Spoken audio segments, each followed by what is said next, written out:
Hello, my friend, and welcome back to this week's Topic Talk, where we talk about all the things that matter to you and I and this incredible cowboy on the call with us right now.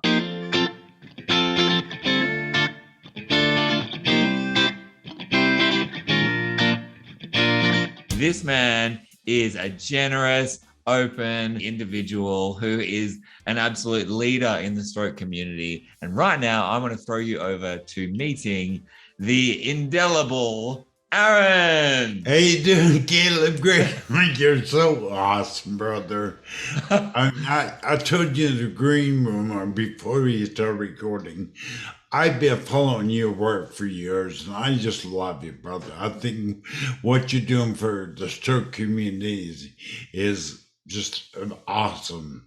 Oh, thank you so much, Aaron. And seriously, right back at you, my man, because for you out there, if you haven't seen, you may have seen, but if you haven't, Aaron is someone who is very aligned with our mission and our vision of really creating space. And I mean, I can't even keep up with the amount of channels, Aaron, that you have. Aaron is definitely leading the way in connecting stroke survivors around the world. And I think it's a really timely we've sort of seen each other's oeuvre. Is it oeuvre? Anyway, you know what I'm talking about. Online for a while. Just before we sort of launch into this week's topic, can you just let us know a little bit about where are you coming in from right now? Sure. My name is Aaron Alba. For those that don't know me, I'm Aaron Alba. I'm CEO and founder of Stroke TV Media. And we're located about an hour north of San Francisco. And it's absolutely awesome, and I say awesome to be in your show, Caleb. I told you in the green room earlier, I've been following your work for years, and I usually right back at you, but your energy is so awesome, brother. Really. And I think this topic you and I got to talk about, finding purpose after a stroke, is so needed. That is so. Oh well, I mean, Aaron, one of our core values here in our Genyus network is generosity, and I tell you what, you are generous of spirit, my friend. But on what you just said, this finding purpose after your stroke, I've talked about it a lot, and a lot of us talk about how we do it. What are some of those barriers? So this week on that topic, I really want to hear from you. How do you, what are your top tips on finding purpose after stroke? Yeah, I think for me, what I'm seeing on the Caleb, the biggest first step, believe there is hope. Believe there is a purpose in you, stroke survivor. Because you see Caleb and you see me exercising or expressing our purpose. But I believe, Caleb, every stroke survivor in this world has a purpose. And how I know that? Because they're alive. Because they wake up alive and they're breathing and they're alive. And I would say part of the biggest thing, realize that as a stroke survivor, do not believe the lies of stroke. That's my tip number one. Do not believe the lie. Because the stroke, as you know, kid, takes the wind your sails, makes you think there is no purpose. That's a lie. And we're proof there is purpose after stroke.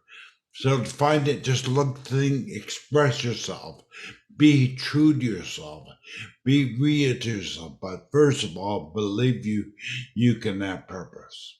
I love that. I love that. That's a brilliant top tip because you can look at that diamond in lots of different ways. But I think that absolute nugget which you started and ended that with, which is really just about believe in yourself, like choose that belief.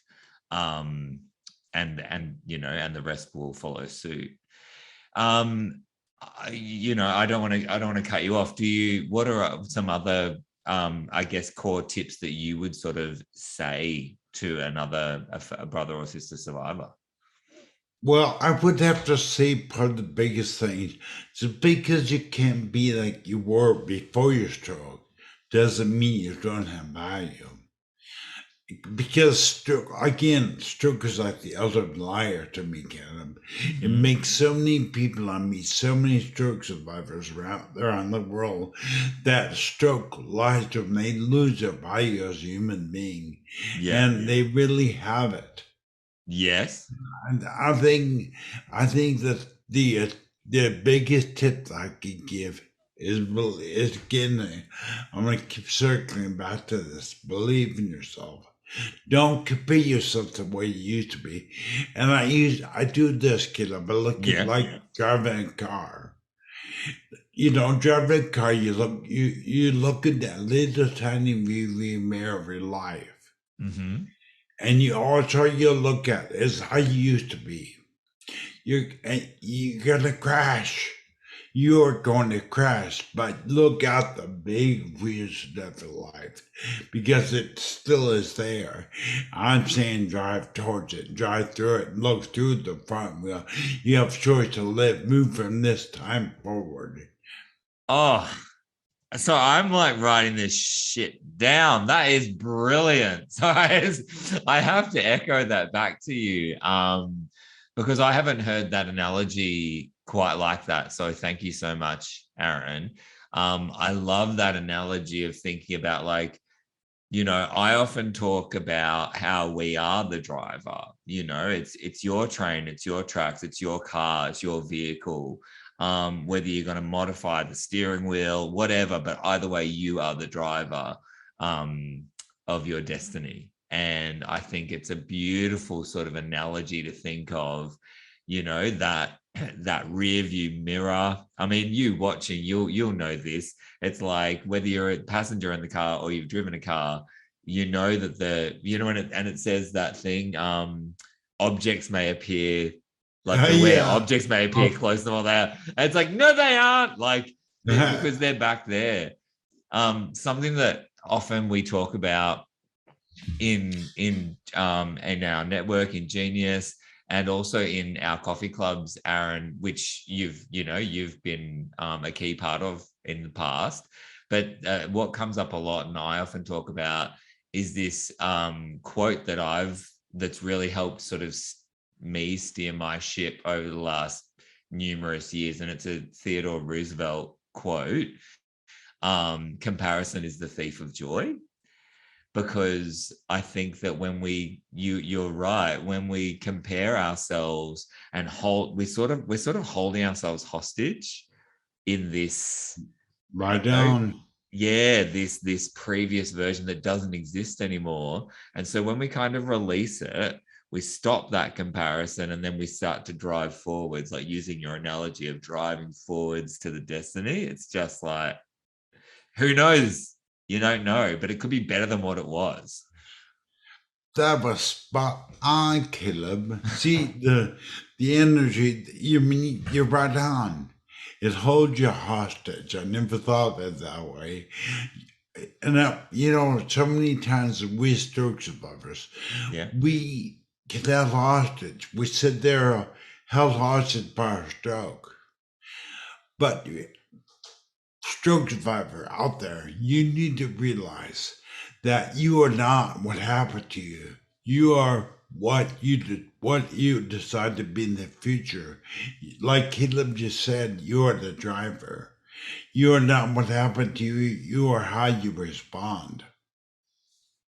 Absolutely. Absolutely. I think that sentiment is echoed throughout, lots of leaders in our community, who, I think a lot of us know that from a firsthand experience, but to hear it, from your firsthand experience, and hopefully, for you watching, to hear that and let that land, um, is something that we're very grateful for, Aaron. So thank you very much for starting this week's topic.